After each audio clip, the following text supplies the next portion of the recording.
I'm also on the Conference Planning Committee and welcome you on behalf of the committee to this morning's panel discussion on Laudato Si, climate change, and the media. We're extremely fortunate to have our distinguished panelists and moderator here today, and in a moment I'll invite Jack Dunn, Director of the Office of News and Public Affairs here at BC, to introduce them. Before I turn things over to Jack, I want to take a moment and remind everyone that this morning's panel begins the third day of our 4-day conference on Laudato Si. At noon here today in the Murray Function Room, panelists will discuss Laudato Si and Catholic social teaching. At 4:30 in Rob Sham Theater, theologians moderated by Grant Gallicho, one of our panelists here this morning, will reflect on the theology and ethics of sustainability. Tomorrow morning, campus ministry will lead a Laudato Si reflection on Stokes Lawn, and that'll be followed by an afternoon activities fair and closing keynote in the same venue. Throughout all of these events, encyclical-inspired artwork and graphics are on display in the Higgins Hall Auditorium and Theology and Ministry Library. We hope you take advantage of all these conference-related activities and are grateful for your attendance here this morning, especially given the weather. I love Laudato Si, but this morning I don't feel like saying praise be for rain. So we encourage you to live tweet all of your thoughts using the hashtag BCCommonHome. And now it's my pleasure to turn things over to Jack Dunn. As I mentioned, Jack is the director of the Office of News and Public Affairs here at Boston College. In this role, he oversees all of the university's public and media relations efforts and serves as its primary spokesperson and strategist. Prior to that, he served as vice president of external affairs at Catholic Charities and also worked as a reporter and freelance correspondent for several publications. He's thus exceedingly qualified to open this panel on Laudato Si, climate change, and the media. So please help me in welcoming Jack Dunn.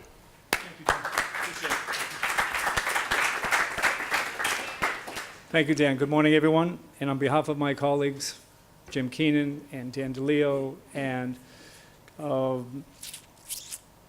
Brian Garreau and Noah Snyder, and all of you who've put so much effort into creating this remarkable, unforgettable 4-day conference, I welcome you here to Boston College for today's event titled Climate Change and the Media. Joining us this morning are two distinguished members of the Fourth Estate who've emerged as among the nation's leading experts in environmental justice and the issue of climate change. First, Andrew Revkin. Andrew Revkin writes the highly influential .Earth blog for the New York Times and serves as a senior fellow for environmental understanding at the Pace Academy for Applied Environmental Studies at Pace University. He previously served for 14 years as a reporter at the New York Times and as a senior editor at Discover magazine. The author of several highly acclaimed books, including The North Pole Was Here, Global Warming, Understanding the Forecast, and The Burning Season, Andrew has won several prestigious awards, including the National Academies of Science Inaugural Communications Award and the John Chancellor Award for Journalistic Excellence at Columbia University. His leadership of the Times' remarkable 2005 documentary, The Big Melt, also won him universal praise. A graduate of Brown University with a degree in biology, he holds a master's degree in journalism from the Journalism School at Columbia University. Grant Gallicho. Grant is the associate editor of Commonweal magazine, which is a popular bi-weekly magazine that deals with issues of religion, politics, and culture. He's also a regular contributor to In the Arena, a popular weekly Catholic current events program. He has written for National Catholic Reporter, The Tablet of London, El Ciervo of Spain, Religion News Services, The New York Observer, among many other publications. A graduate of Fordham University, where he majored in English and theology. He received his master's degree in theology from the University of Chicago. Our discussion this morning will be moderated by Tiziana Deering, Associate Professor in the School of Social Work here at Boston College. When Tiziana is not gracing national television and national public radio with her presence, speaking on as an expert on issues involving religion, race, poverty, and social justice, she chairs the Social Innovation and Leadership Specialization in the School of Social Work and co-directs the Center for Social Innovation. Prior to joining the faculty at Boston College, Tiziana served as the CEO of Boston Rising and as the first female president of Catholic Charities of the Archdiocese of Boston, an agency very close to my own heart. She joined Catholic Charities after serving as the executive director of the Hauser Center for Nonprofit Organizations at Harvard University. A graduate of the University of Michigan, she holds a master's degree from Harvard University's Kennedy School of government. A distinguished panel indeed. Join me in welcoming our guest today here to Boston College. Thank you.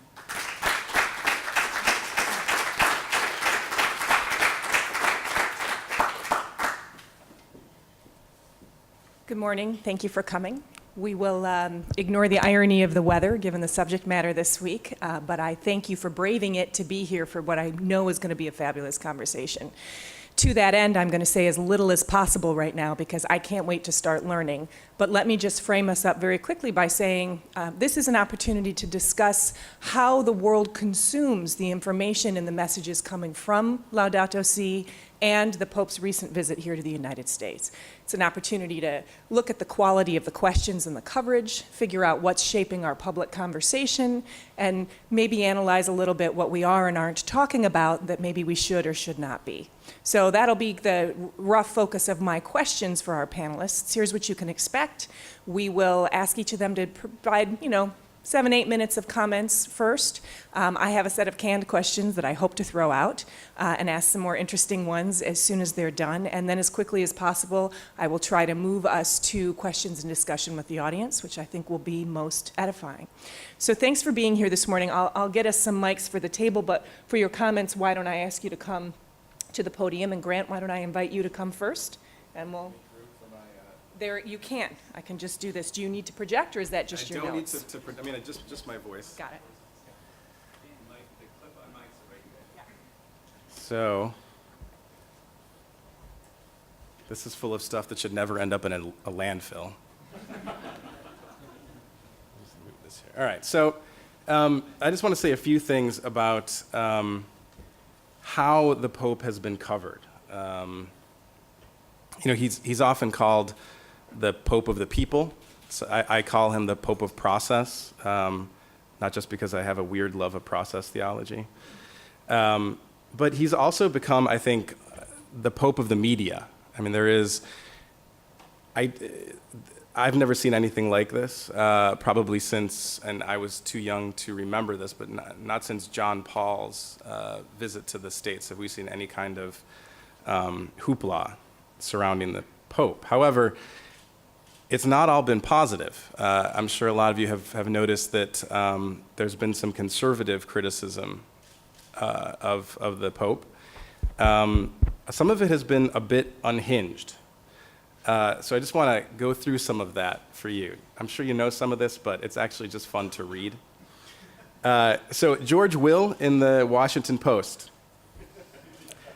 Francis's fact-free flamboyance reduces him to a shepherd whose selectively reverent flock, genuflecting only at green altars, is tiny relative to the publicity it receives from media, otherwise disdainful of his church.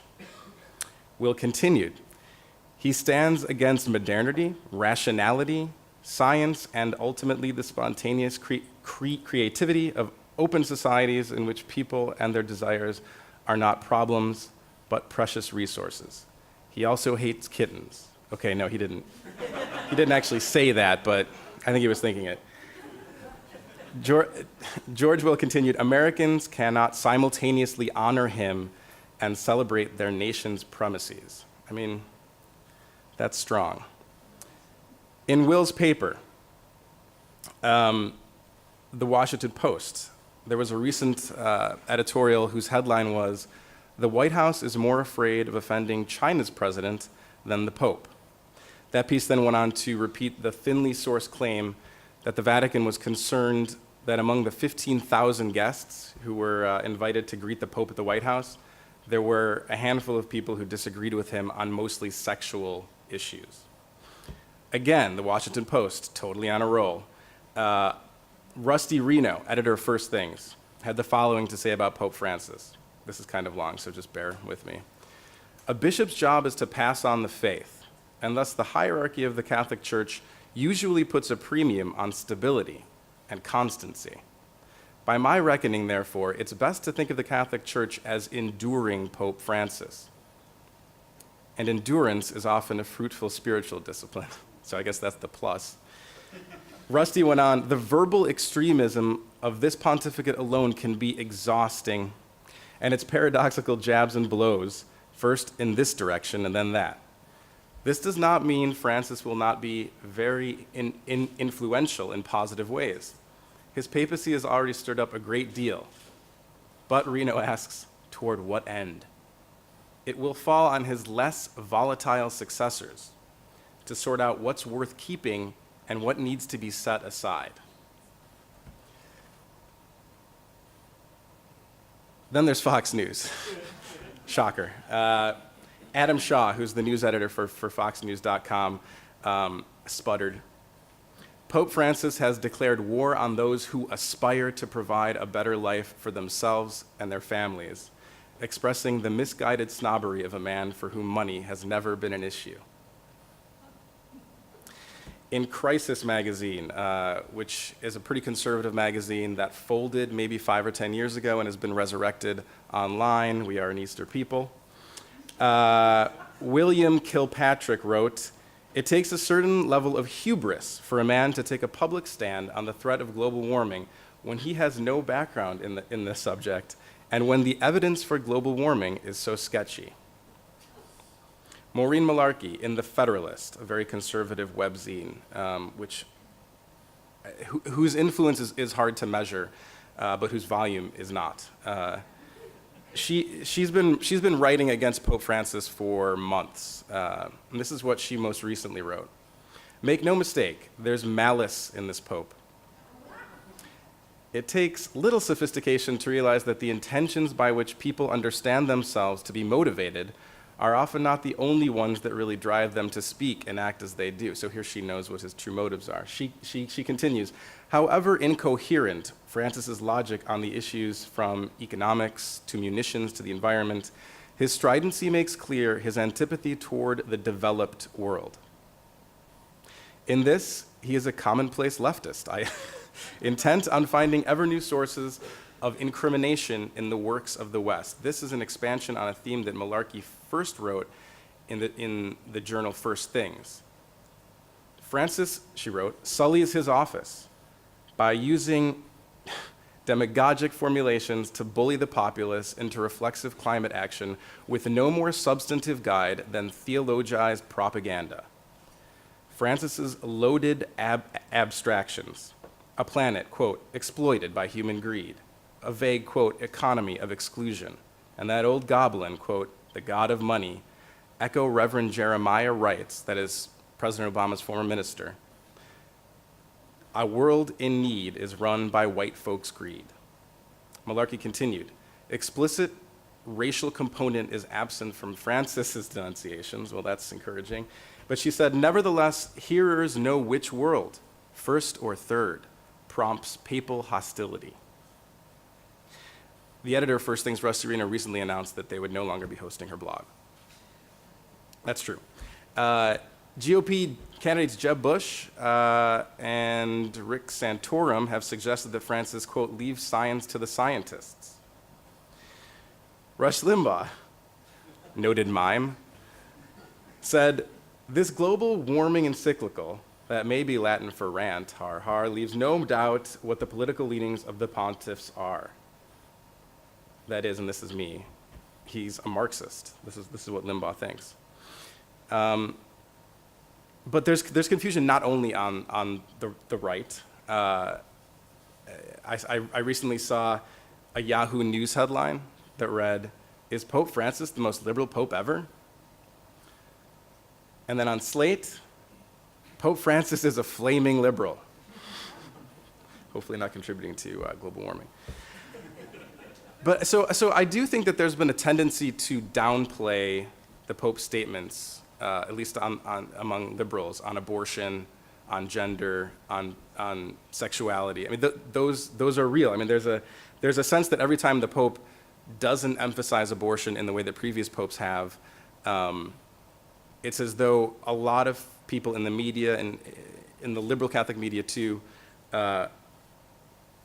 believe that he's just about to change doctrine, and that's not going to happen. He's called himself a son of the church, and this is part of that self understanding. So, but I don't entirely blame the parts of the media that have overinterpreted that particular aspect of his papacy because he really is different. I mean, he's chosen to emphasize different parts of Catholic social teaching, and contrast drives stories. But sometimes something other than that contrast can drive a story, such as that moment a few months ago when a bunch of Catholic organizations from across the ideological spectrum published a joint editorial against the death penalty. So that bit of unity got some play, and in some sense, that was a story of tensions. It was a story of tensions that had been resolved. And I think this is something Pope Francis has called for again and again.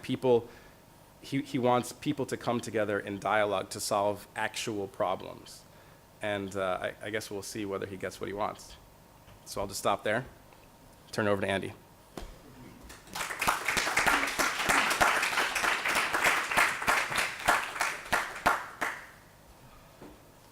It's great to be here. It was one of those just-in-time delivery trips for me. I got here like 10 minutes ago. And I wish I could have been here on Monday when there were such great presentations as well. We'll talk a lot about the coverage in the next few minutes. I wanted to just set a little context. It may have come up already. I apologize if this was described earlier in the week. But the groundwork for the encyclical, virtually every facet of it actually began way before the Pope was Pope.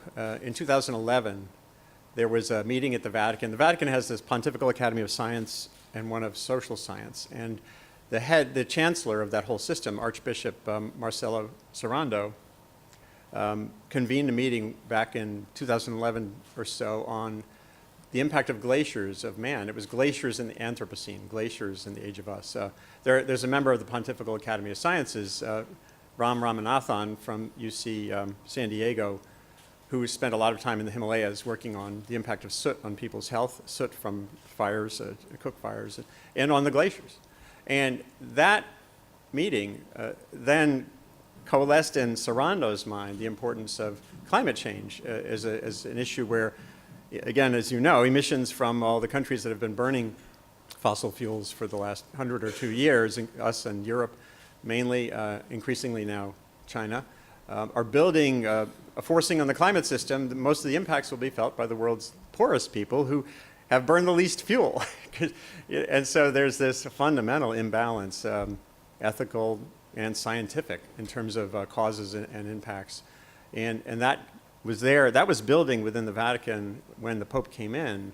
And then late in 2014, I heard about 2013, I'm sorry.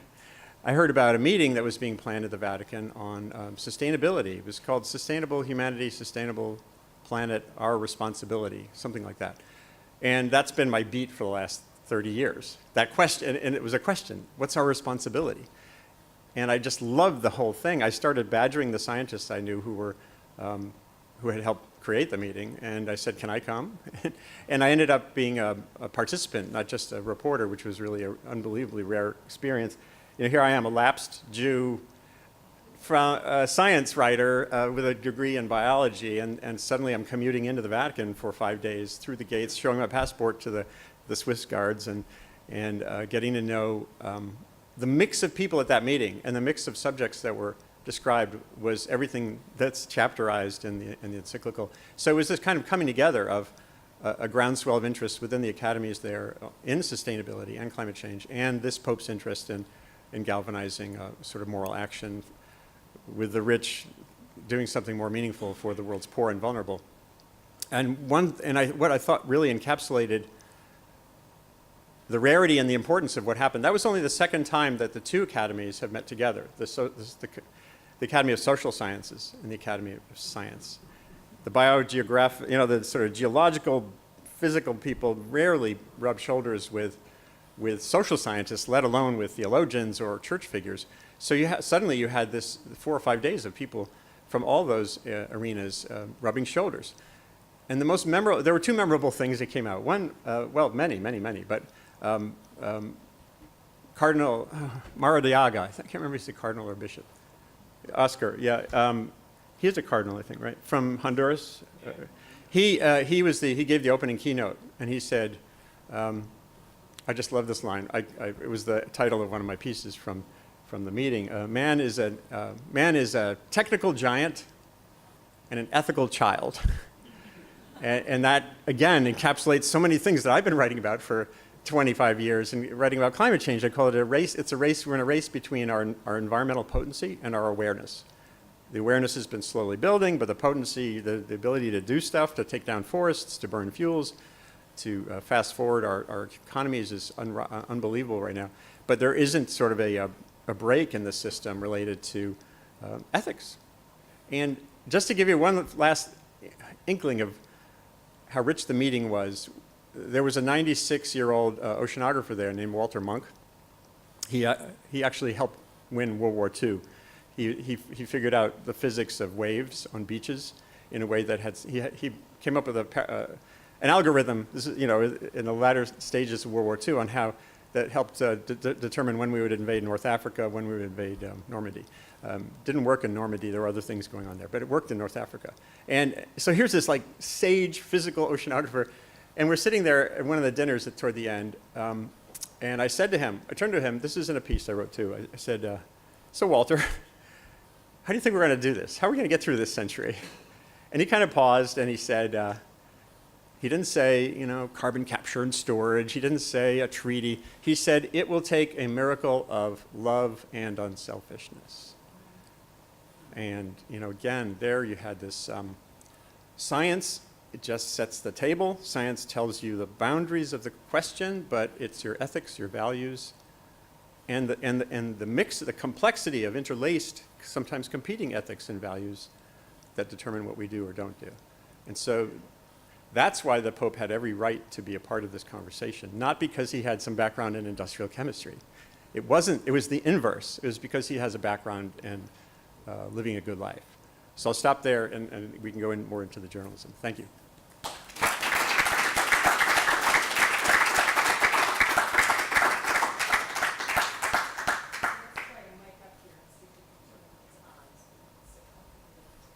Hear me? Oh, hello.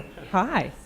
That kind of broke through, didn't it? Hello, hello. All right. So I was able to take notes that are going to allow me to ask great questions that were not the ones I gave you to prepare for. So I apologize for that, but there's so much good stuff in what the two of you had to say. And Grant, one of the things that I want to kind of go back to, how do we have a national conversation where a good source of the information that we need to have a quality conversation, to have dialogue, comes through the media? How do we have it without it being inherently political? Is that possible? If it's not, what do we do about that? Because there was just this layer of politics in everything that you read out, right? Can we? If so, how? What are we going to do, Grant? Can you hear me? Yeah. Take it up a little higher. Yeah. I guess I can just talk into it. Well, you read the New York Times. That's the first thing to do, I guess. I mean, we have to cultivate an ethic of information gathering that allows us to break out of our silos. I mean, there's been a lot of work done on this recently, showing that with the increase in opinion journalism, which is much cheaper to produce than actual journalism, and I say this as an opinion journalist. I mean, me too. Commonweal is a nonprofit, and that's partly why we're able to be a nonprofit, because we don't have to have bureaus anywhere. I mean, producing news is very, very expensive. But right now, I think we're in a media moment when, and this is partly to do with social media. It's partly to do with cable news and the advent of the 24-hour news cycle. We have to find a way to break out of those silos. We have to find a way to bring people to, I mean, this is what Pope Francis wants. Mm-hmm. When he hit on his theme of openness, he's saying essentially the same thing over and over again. He wants there to be dialogue. He's not afraid to meet someone who doesn't agree with him on everything. I mean, that's because he's Catholic. I mean, there's a lowercase c Catholic. So, I don't have the magic bullet here. I just think part of it has to happen at the college level. Part of it has to happen in our larger media outlets. But it's death to conversation for one kind of ideology never to encounter another. And I use the term ideology not in the way that Pope Francis does. I don't necessarily think that it's a dirty word. I think it's a value neutral word. Yeah, that's. Thank you. Andy, do you want to add anything to that before? Well, yeah, when the encyclical first came out, those first hours, we were all sifting through it, and there was this misperception in the media, and even there's a version of the book, there's a printed book of the encyclical that came out in the United States that calls it the Encyclical on Climate, and it's on so many more things than climate change. And there was a passage in there about social media and about modern media that I wrote a separate piece about. I was so excited. A hidden gem in the Pope's encyclical on making social media matter. And I'll just read to you a little tiny chunk of it where he says, these are great tools, but we need to learn how to use them in better ways. When media and the digital world become omnipresent, their influence can stop people from learning how to live wisely, ... And I'll cut through to another place here where he says,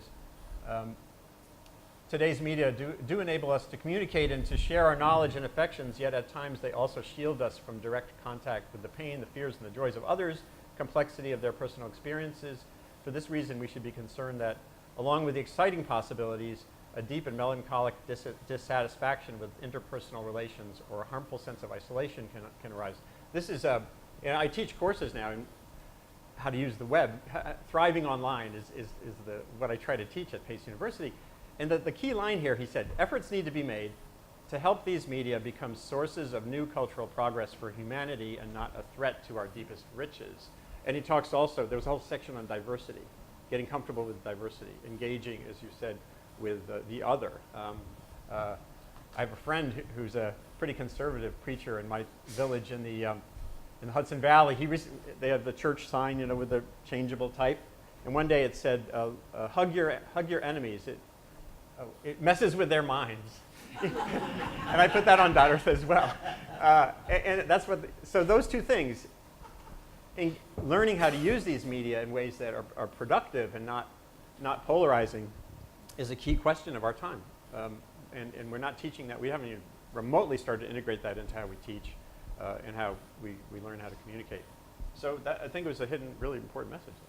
So let's stay on that for a minute, and let's talk about love. And let's talk about how we talk about love. Because one of the messages that I've gotten from Laudato Si is sort of this, and other things the Pope has said around a civilization of love, and his messages around solidarity, is this call to a kind of human intimacy, an emotional and spiritual intimacy. We can't usually talk about love and intimacy without going in a whole other direction. So how do we begin to build a public conversation around love across humanity, right? In a marketplace where love tends to be reduced to something quite different.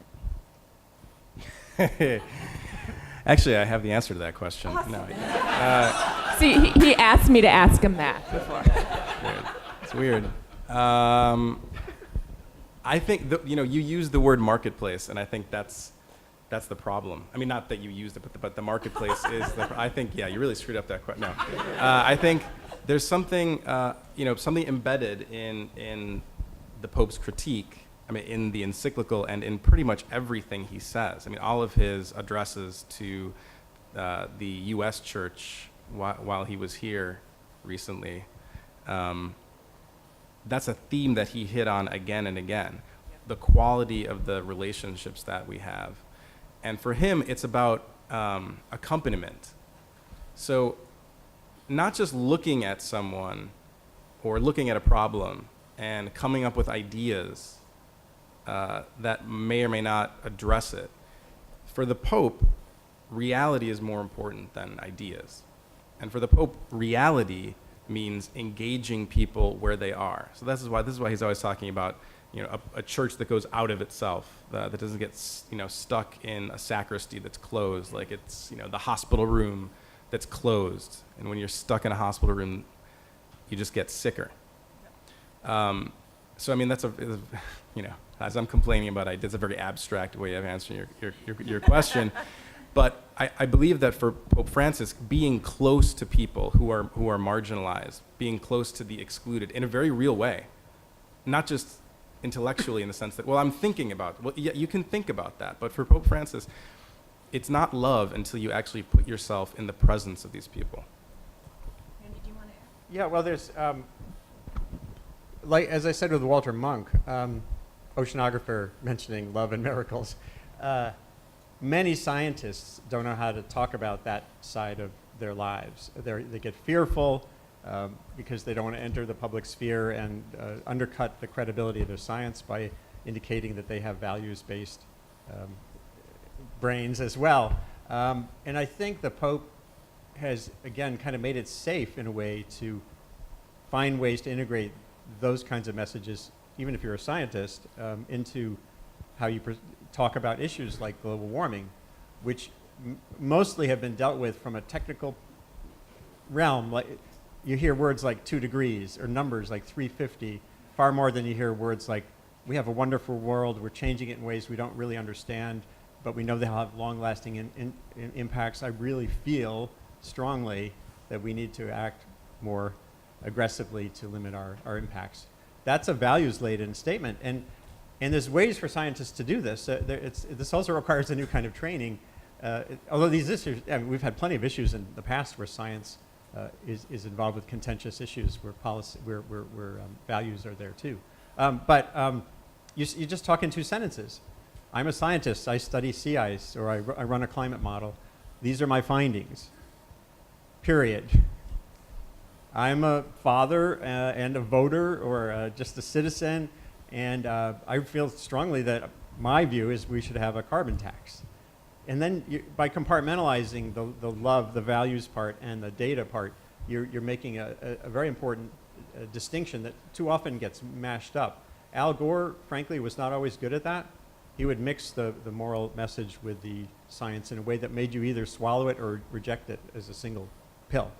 And that's why that repelled a lot of people, although it coalesced a lot of others. So I think that just making sure that people understand that there is a love component in these issues is vital. I'll give you one other example from a different realm.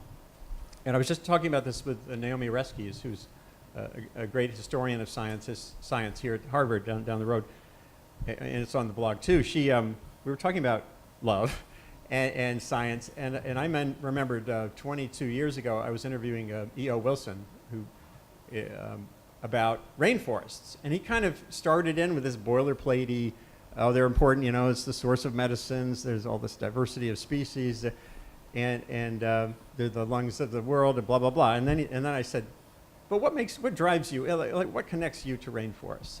And then his eyes brightened, and he said, I just love it. I love being in the forest. I love picking up a log, seeing all this diversity we haven't cataloged yet. And so that's this thing I'm talking about. Most scientists, that's like the last thing they talk about, if they even ever get to it. And I think the Pope has helped to clarify that that's part of the conversation. But what's funny is that in the encyclical, the science comes before the love.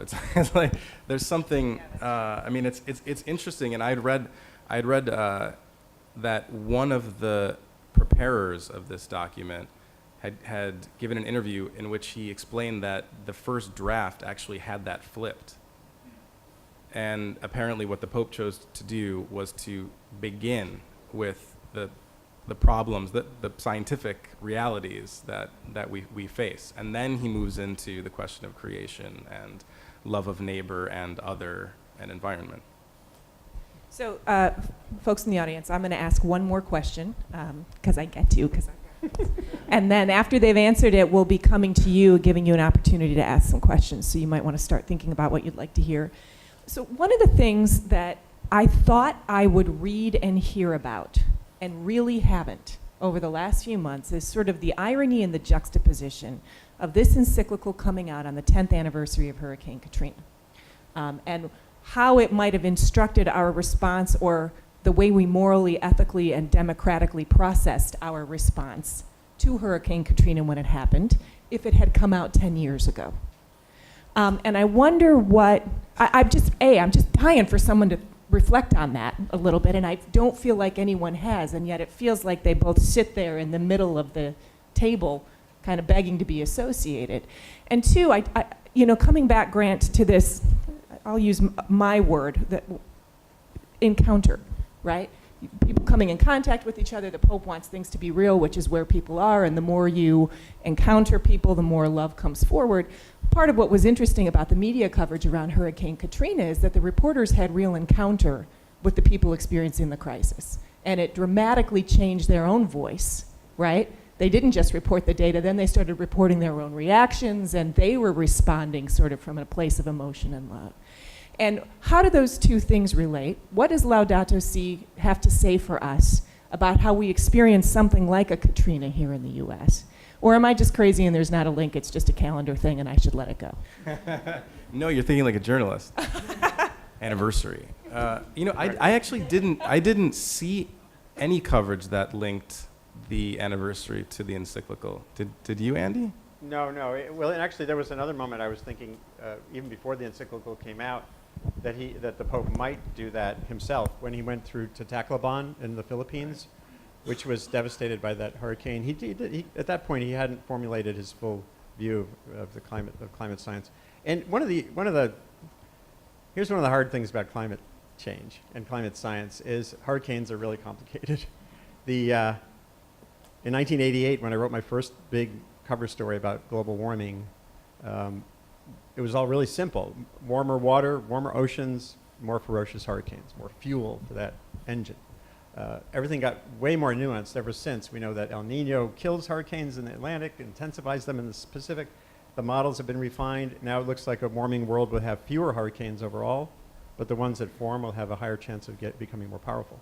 So if you're a mayor of a coastal city, global warming is marginally meaningful to you if you're in a zone that's already a hurricane zone. The vulnerabilities are mostly a function of poverty or really bad planning, bad governance. A big part of I wrote a piece when the Pope went to Tacloban anticipating that climate might come up, and I said I would hope part of the message was to the Filipino government about the unbelievably uncontrolled development. That's a city that had quadrupled its population in 40 years through migration from the interior, from poor places, with no governance, no help for those people. They're all settling in floodplains.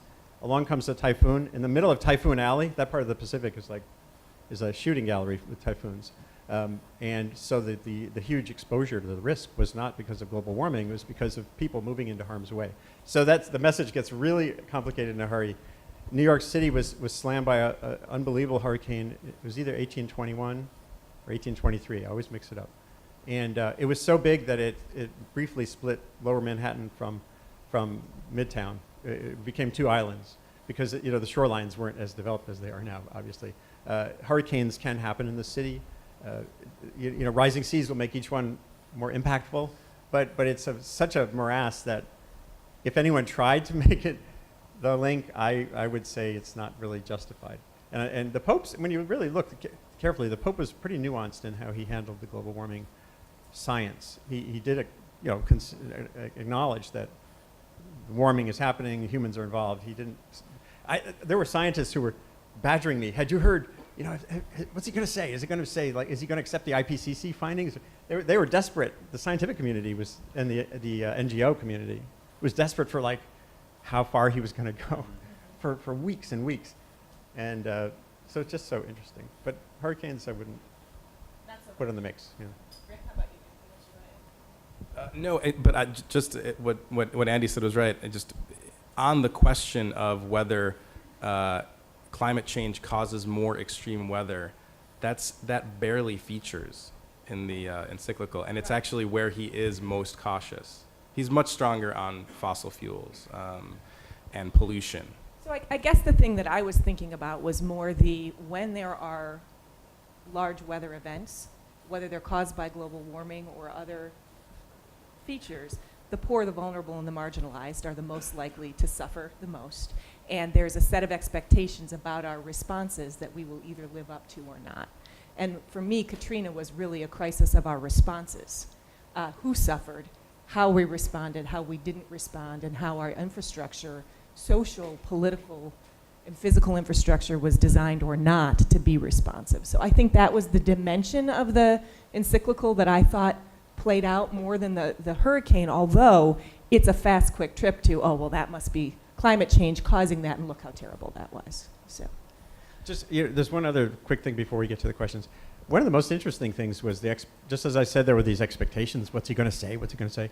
Well, the Pope was very careful about when he came to the States, which speech had which message. And he didn't mention the word climate change, the word carbon in his speech to Congress. And there was a more than one some liberal blogger, Eric Holthouse at Slate, called him timid.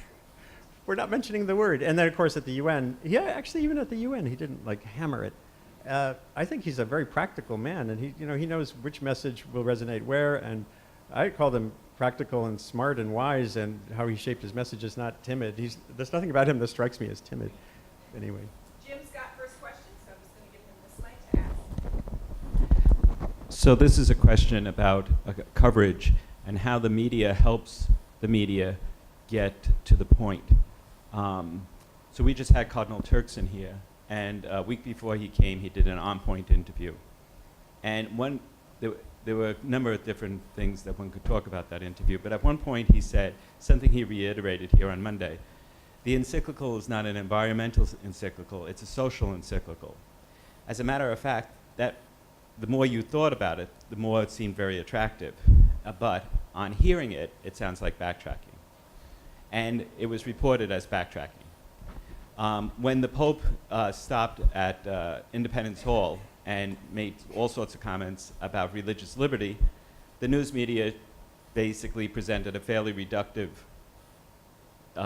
discourse without actually looking at what was unusual about the discourse. And I had another one where the Pope had done something. Oh, when the Pope went to see the sisters of, the sisters. Yes, yes, those sisters. When he made that visit, everybody made a great deal of it, and then they didn't know what to make of it when nothing subsequent happened. So how does the media avoid the reductive generalizations and not look at the particular? So that when Turkson says it's a social encyclical, it strikes me as significant. When other events happen, and both of you actually do work on the corrective. So it's more a question, how do the media correct one another, especially when dealing with somebody of the magnitude of Pope Francis and something as big as sustainability? Okay. So part of this is the fault of members of the media who just don't understand what the Catholic Church is up to. And it can be very hard. If you've got reporters who don't cover the church, but they're covering the papal visit, it's not entirely their fault. There's a dearth of knowledge. So they don't know that when Cardinal Turkson says, this is not a climate change encyclical, it's a social encyclical, he's not saying that doesn't involve climate change. He's saying that what the Pope is doing is much larger than that. It's an extension of Catholic social teaching, going back to Pope Leo. And Cardinal Turkson that's what he means. He's not saying that, well, just delete climate change. I mean, clearly, if you read this encyclical, climate change is everywhere. There's no denying it. That's what he leads with. But so are the poor. So is consumerism. So is social media. I mean, it is this, tour de force kind of document that is overwhelming and sort of, kitchen sinky. Sometimes I wonder whether it would have had a stronger impact if it had been edited. But I'm an editor, so I always want to edit things. The other thing is, at that religious freedom talk that the Pope gave, that's how it was billed. This is in Philly. This is something I wrote after that talk. There was a prepared speech for him, and all of the reporters got an advance copy so we could write our stories and then blow them up after he went off script several times. And in one of the portions of that address, he started to describe his view of globalization, and he's done this a few times. He says that globalization is not best understood as a sphere, but as a polyhedron. So good luck with that. So I guess like my point is, I'm not quick. I don't as a member of the media, yes, I wish we got things better more often. But sometimes it's not just the interpreters of the message; it's the message.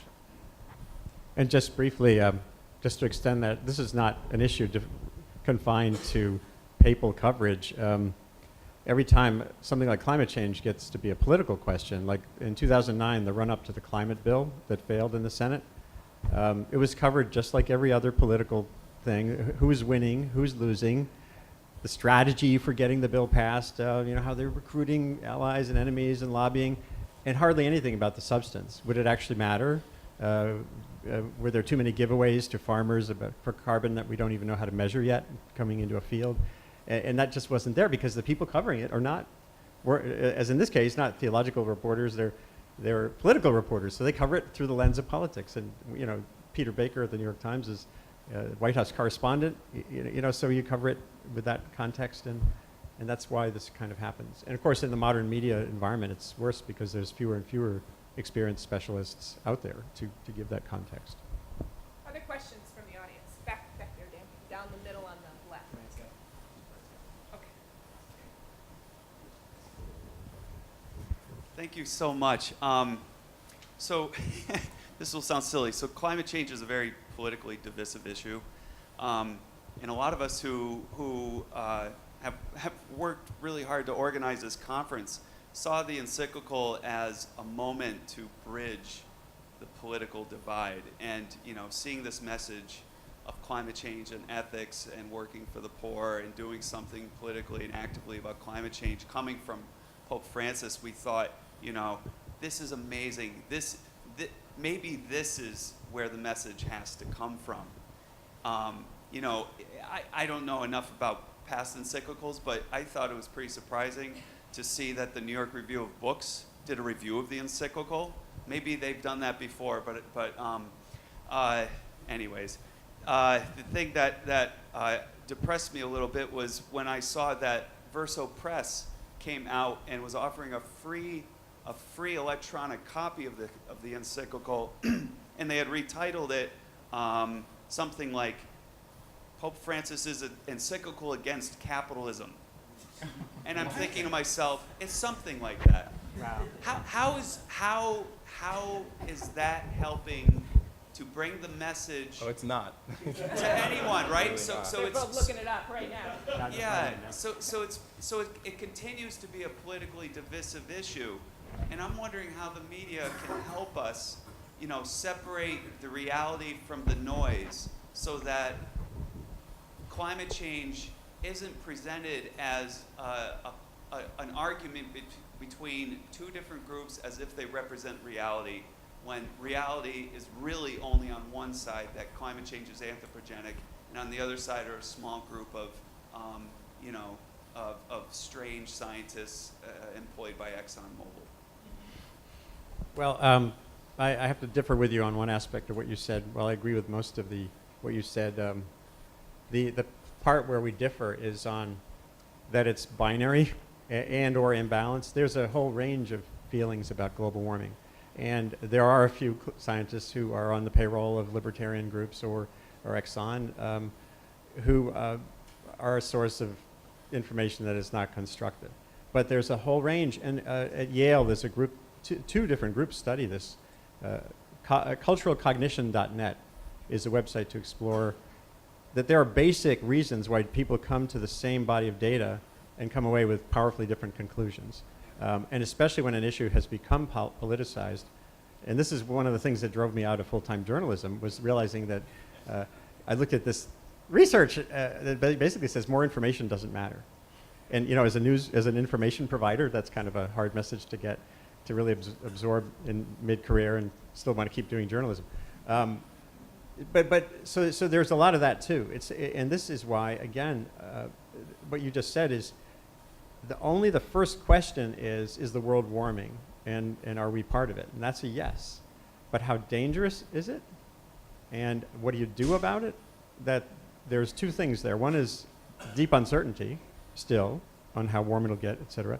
And the other is values. Nuclear power, renewable power. Top-down treaty, bottom-up free market solutions. Those are values choices. So it's kind of not as simple as that. But just a quick follow-up, when only roughly 60% of Americans think that climate change is being caused by humans, again, perhaps the fault lies on those who are providing information to the public about the state of the science. That's a problem. Yeah, but the same numbers are there on evolution and on everything else, and people think, you wouldn't believe what people think about GMOs and gluten, et cetera, et cetera. And, so it's not confined to this issue either. We had a question further in the back. Did you still have your question? Oh, yeah.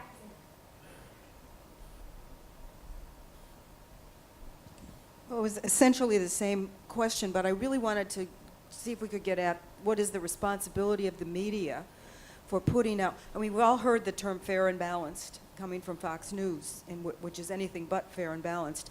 And the media have presented both sides of the climate change issue in the United States in particular for years. And the BBC long ago decided that climate change data were so strong that it was important to actually present the scientific perspective rather than the quote-unquote fair and balanced perspective.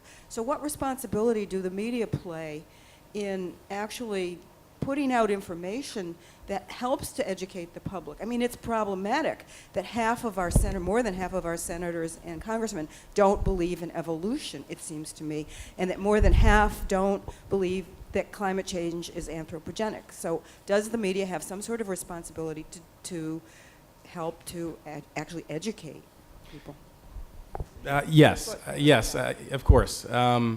However, communication is a two-way street, and there's a question of receptivity. So I would be really surprised if the half of Congress who don't believe in evolution, don't believe in climate change caused by us, I mean, if you locked them in a room and showed them the facts, showed them the science, showed them the numbers of scientists who agree that it's anthropogenic, they still wouldn't believe it. I mean, that's a choice that we all make choices about what we believe, and it's not always the fault of the people who produce that kind of information. If you're, you brought up the question of fair and balanced. There's over the past, I don't know, Andy can say more about this than I can, maybe 30, 40 years, there's been a move in journalism away from attempting to get at what really happened to getting at providing two points of view or conflicting points of view. And that's that problem. And I think that, from my own point, and I'm about to get out of journalism, but from my point of view, that's not what journalism should be. We should try to get at the truth of things. And if you have a scientist who affirms climate change, and then that scientist is balanced by another scientist who trumpets the views of a tiny minority of the world scientific community, I'm not sure that's good journalism. Okay, we have time for one more question. Noah, you've got the microphone. For those of you who had questions we didn't have time to get to, I'm sorry, we were limited to an hour for this, but hopefully you'll have an opportunity to ask one-on-one afterward. Yeah, thanks very much to the panel for being here. And Andy, I really like what you wrote at the end of last week about the sort of a reflection piece on the papal visit. You quoted Heriberto Cabezas, and the quote is, it's about why we aren't getting there with sustainability and climate change. Why isn't this happening? We lack a cultural narrative that says sustainability is really important. We have a cultural narrative that says murder is wrong. We don't have a cultural narrative that says managing our planet in a way that allows us to live on it as long as we can is probably the most important thing, which I thought was just a great statement of the importance of being interdisciplinary, and really made me appreciate that concept at a whole different level. I mean, I'm a guy who runs an interdisciplinary program here at BC, but that statement just so nicely encapsulates why we have to be thinking across all boundaries and figuring out how to build that cultural narrative, because we need it. And I just thought, maybe you and Grant could just riff on that a little bit here at the end. Well, okay. Well, again, it's about, just as you said, it's about convening. It's about, and it's harder than ever in our web-based lives because of the various phenomena. And the one that's most important is the filter bubble, which is Eli Pariser's book, Eli Pariser, on essentially we're now surrounded by a filter that just lets in stuff that our friends think is important. Your feeds are all by people like you, unless you work at it, unless you follow some people on Twitter you disagree with, unless you open yourself to other voices. And when I teach social media, I insist that my students follow at least find some people who you disagree with but who are constructive, and start to do that as part of your daily ritual. And recognize the bubble. One of the exercises I give them is to what I call a backtrack journal. Keep a backtrack journal. Just take one thing you learned today and trace it back to how it got to you and where it came from. And was it reliable? And was it through a friend or whatever? And just to develop this sort of sense of understanding that there is a bigger world out there beyond the world that I'm mostly immersed in. And then you can start to build those conversations. And the other thing is just convenings. The social science and physical science academies getting together. Modelers of the climate system and observers of the climate system really get together within the climate community. I said once they should go on a field trip to. I've met more than one climate modeler who has never seen sea ice. They have a mathematical construct of it, but they don't know how the Arctic actually works. And so mix it up. Mixing it up is really, really important. And then things can start to get interesting. Grant, what would you like to add? Yeah, I mean, I don't have much to add to that, but it made me think that it's almost like the climate science community, the climate ethics community needs something like a common ground project, which the Catholic Church had, tried to start under Cardinal Bernardin. It's still going, but of course it faced something that I think a lot, that this issue has too. Some of the hardliners don't want to come to meet. I tend to be liberal, so my temperament is more sort of open to engagement. There is a sense of epistemological shutdown on this issue, at least among a lot of conservatives. How you break through that, I'm not sure. But getting people in a room who disagree, who are forced to face each other, and they can't just yell at each other across social media. I mean, that's essential, and that's what Pope Francis is talking about when he is pressing for a culture of encounter. Well, this has just been a treat. You've been intelligent, thoughtful, funny, critical. I wish we could go another hour. I have many more questions I wish I could ask you. But thank you for the generosity of your time and your perspective, your wisdom. We want to remind everybody here in the audience, Grant's actually going to be hosting and moderating the 4:30 event, the panel on ethics and theology. That's in Robsham Theater today at 4:30. So if you'd like another dose, you should come back and do that. I want to thank Andy for braving the deluge this morning. He's turning around and getting right back on a plane to brave it again, to go somewhere else. To teach. Just really, thank you for the quality conversation. Oh, great idea. Tweet questions to Andy. You are at Gallicho, Grant, right? Yep. Gallicho. Andy, you're At Revkin. But just tweet using the BC and then Common Home hashtag BC Common Home. And You I'll can try use to- both. We could both track the questions there. Terrific. Thank you. Please join me in thanking them.